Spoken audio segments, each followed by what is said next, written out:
È in pieno svolgimento ad Agrigento la campagna attuata dal Genio Civile per ridurre il rischio idrogeologico del territorio grazie alle risorse stanziate dal governo Musumeci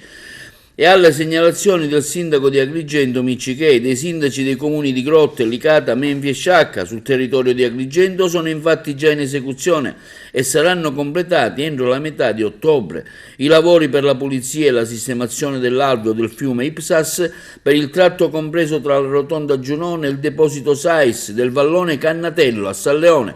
per il tratto compreso tra la via dei Fiumi e la Foce per un importo complessivo di circa 270.000 euro.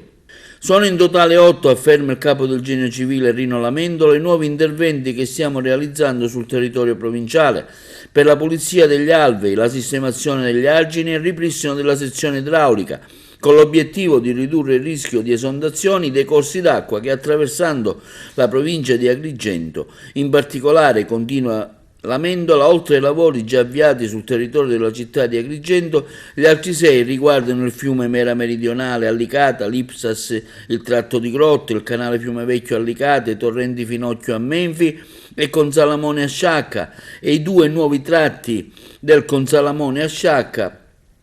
e della Palma e Mollarella a Licata per un importo complessivo di 3 milioni di euro. I nuovi interventi si aggiungono ai 22 lavori già eseguiti dal Genio Civile sul territorio provinciale tra il 20 e il 21 con l'obiettivo di ridurre il rischio idrogeologico del territorio della provincia di Agrigento